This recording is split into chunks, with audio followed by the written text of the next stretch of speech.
এখন এঁচোড়টাকে কাটতে বসেছি বন্ধুরা। এই যে দেখো, এঁচোড় দিয়ে মাছ রান্না করবো। ই বাবা, আঠা পড়ছে। কাঁঠালের এঁচোড় মানে চিংড়ি মাছ, কিন্তু আমি আজকে মাছ দিয়েই রান্না করছি।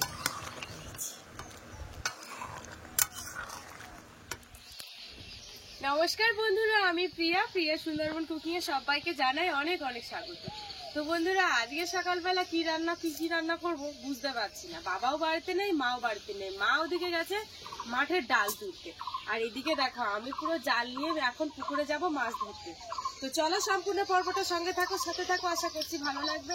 আর যারা এখনো চ্যানেলটিকে সাবস্ক্রাইব করোনি, জলদি চ্যানেলটিকে সাবস্ক্রাইব করে সবাই সঙ্গে থেকো।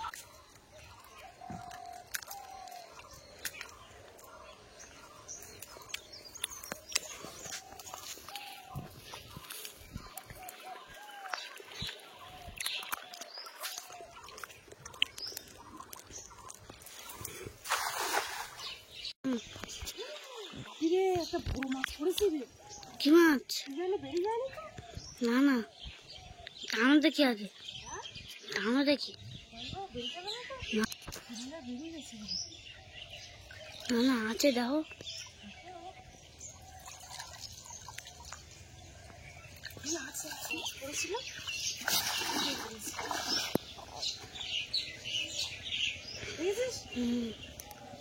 জাল চাপতে হতো।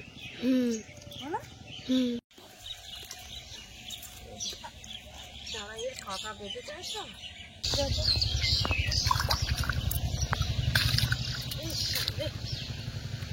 খাটা বেঁধে ওই চলে এবার চলে যাবে।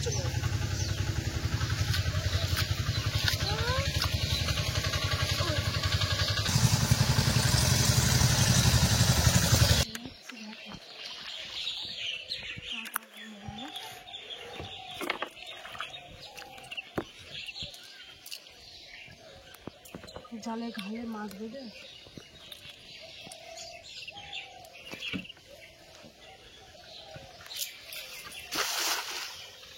জালের দিকে।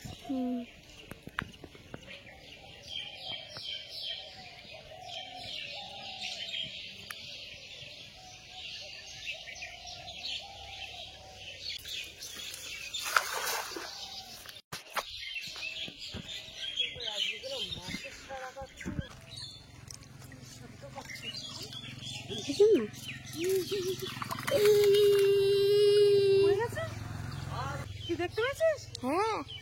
কি মাছ ছিল এটা? কি মাছ? কি মানে আমি শুধু তৈরি বাটা দেখেছি, কি মাছ আর দেখতে পাইনি।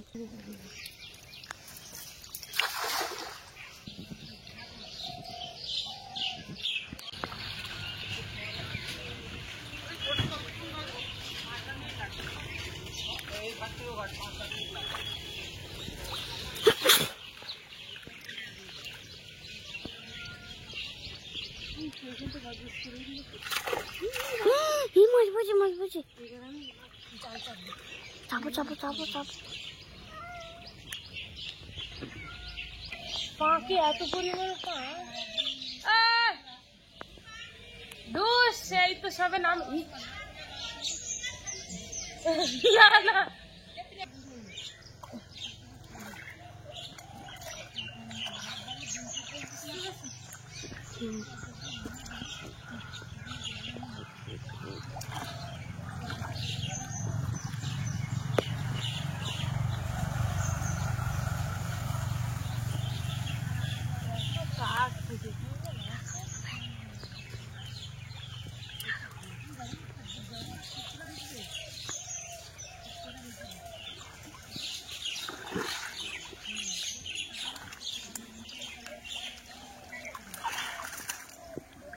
ট্যাংরা মাছ, ওই ট্যাংরা মাছের জন্য ভয় পাচ্ছি না। কি একটা পুঁটি মাছ, সারাইটা থাকছে না, ডাঙায় তুলে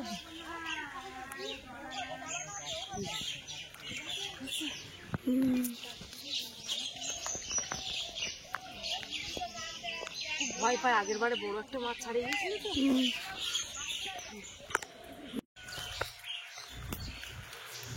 শিঙি মাছ পড়েছে। হ্যাঁ যে তোমার মাছ চৌকি দেখছো নাকি? এটি নিয়ে আয়। এই যে ভয় পাচ্ছিস? এরকম করে ধরতে গিয়ে সে মাছটা ছাড়িয়ে দিচ্ছি।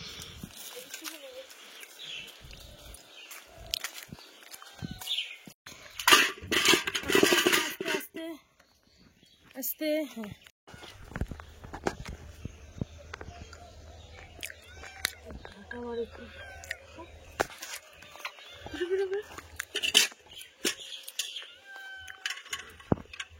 ছাড়াইনি।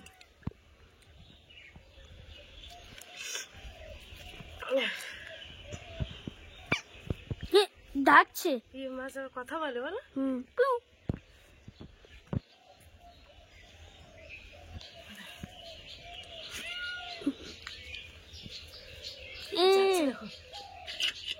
সাপের মতন মাথা ধরতে গিয়েই তো কামড়ায় শুধু আমার, এই কাঁটা মারে। যা, যা, যা।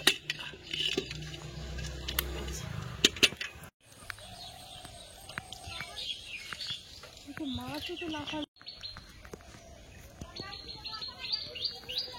বন্ধুরা এই যে জালটা মেলে দিচ্ছি, এবার মাছগুলো একেবারে ভেজা গায়ে কেটে নেব।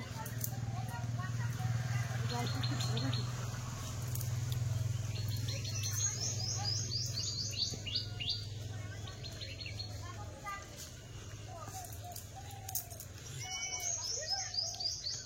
তো এই যে মাছটা কিন্তু কাটতে বসলাম, আর ওদিকে বেলাও যাচ্ছে।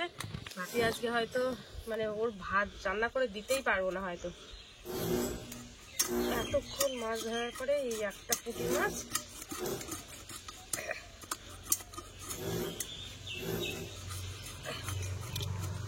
কাটাই যাচ্ছে না।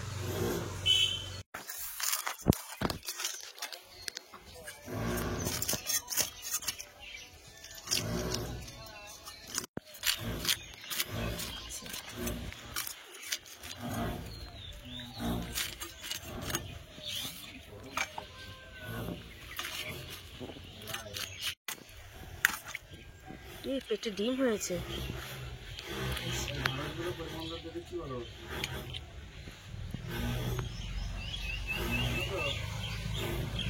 ঠিক আছে।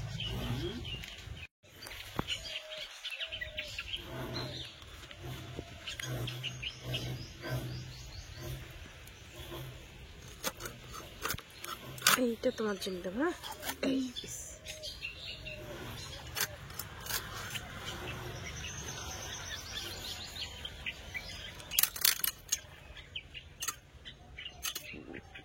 মাছের কাঁটা একবার যদি ফোটে বাবা আর কোনোদিন সেই জায়গাটা ছাড়ে না।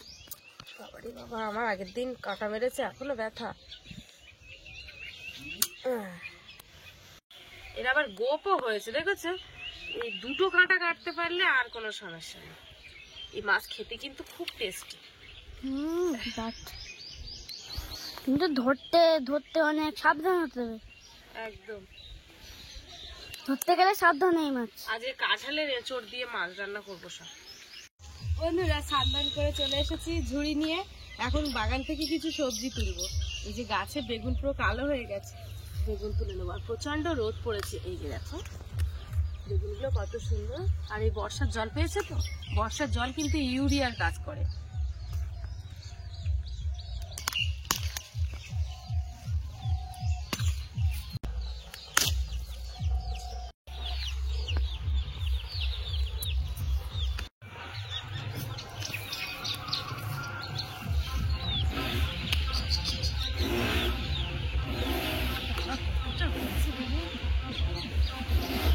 আর বিনা সারের বেগুন একটু পোকা পোকা লেগে গেছে, মানে কেটে কেটে বাদ দিয়ে নিতে হবে। আর সার বিনা বেগুনের টেস্ট কিন্তু মারাত্মক লাগে। বন্ধুরা সকালবেলা আম কুড়িয়ে রেখেছিলাম, কত আম পড়েছে দেখেছো? কাল রাত্রে ঝড় হয়েছে, হালকা হালকা ঝোড়ো হাওয়াতেই আম কিন্তু একদম ভর্তি হয়ে গেছে।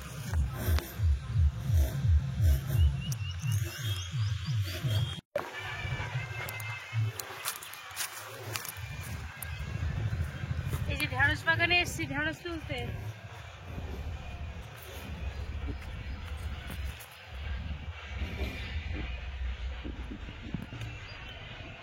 কচি কচি ঢ্যাঁড়স দেখেছো?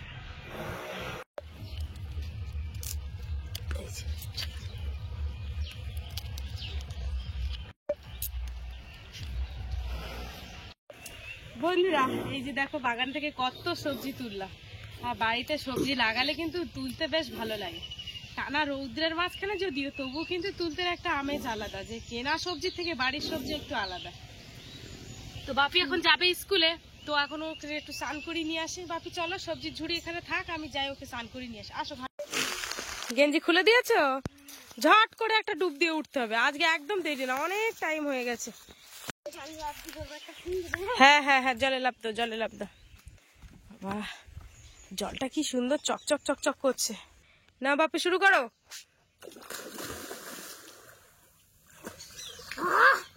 এটা কিন্তু গ্রামের দিকে স্নান এরকমই, গ্রামের বাচ্চারা এরকম ভাবেই স্নান করে। আর আমার বাপি কিন্তু সেই 4 বছর থেকে সাঁতার কাটা শিখে গেছে। 4 বছর থেকে পুকুরে সাঁতার কাটে। ওর ঠাম্মি বোতল বেঁধে বেঁধে কিন্তু ওকে সাঁতার কাটা শিখিয়েছে। ওই যে দেখো এখন স্নান করছে।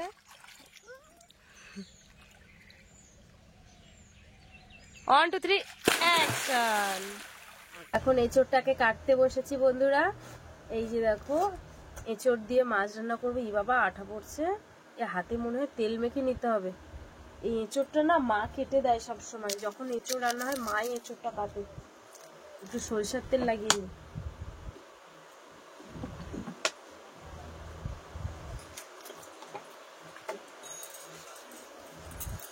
কাঁঠালের আঠা লাগলে আর ছাড়বে না গো।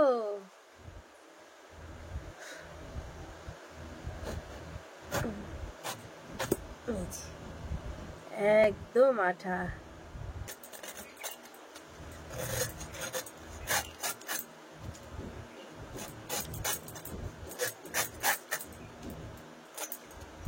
ও কাঁঠালের আঠা, প্রেম পীড়িত বলে না, যে প্রেম করো না, কাঁঠালের আঠার মতো জড়িয়ে যাবে।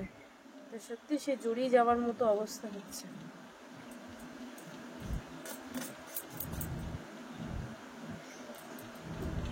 মাঝখানে এটাকে ফেলে দেবো।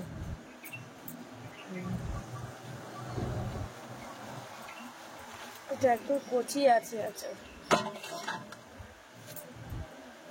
ছোট ছোট পিস করবো।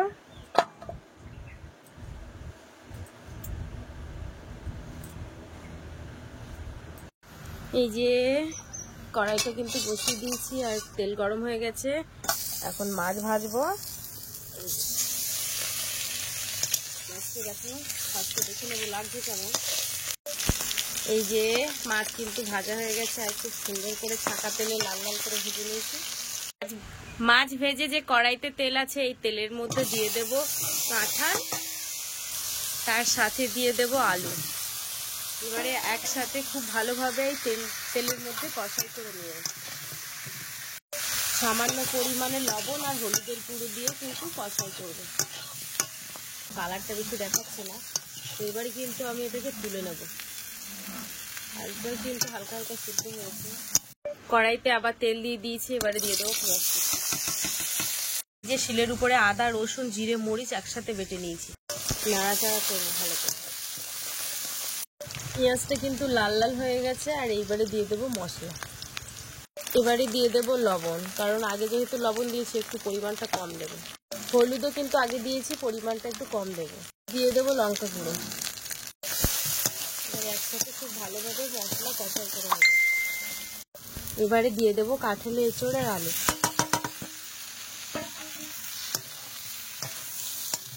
মশলা একসাথে কষাই করবো। এবার এই যে তরকারিটা কিন্তু ফুটছে, এবারে মাছ দিয়ে দেবো।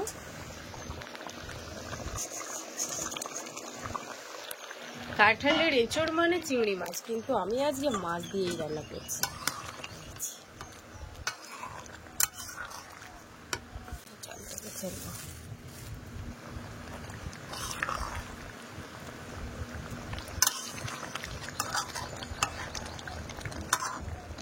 কাঁঠালের এঁচোড় রান্না কিন্তু একদম রেডি হয়ে গেছে। এবারে নামানোর সময় কিন্তু আমি গরম মশলার গুঁড়ো ছড়িয়ে দেবো।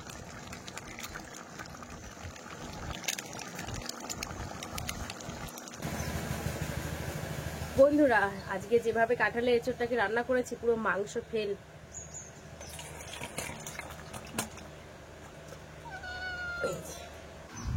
এই যে রান্নাটা একদম রেডি হয়ে গেছে, দেখেছো কালারটা কি সুন্দর এসছে। রান্না করে খেতে বসে গেছে আর বাপি তো স্কুলে চলে গেছে। আর আমার তো সেই সকাল থেকে না খাওয়া, এখনো কিছু খাইনি, তো এখন এই ভাত খাচ্ছে। তো কেমন হয়েছে বলবো এঁচোড়টা।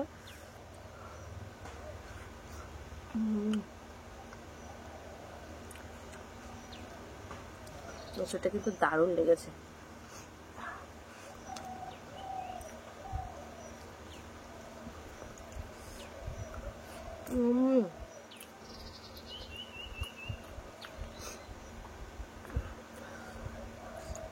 শিঙি মাছ নিয়েছি আমি, খুব সুন্দর লেগেছে এঁচোড়। তো বন্ধুরা আজকে প্রথম থেকে শেষ পর্যন্ত পর্বটা কেমন লাগলো কমেন্টে জানাবে। আর ভালো লাগলে লাইক কমেন্ট শেয়ার, আর চ্যানেলে নতুন হয়ে থাকলে অবশ্যই চ্যানেলটাকে সাবস্ক্রাইব করে সবাই সঙ্গে থাকবে।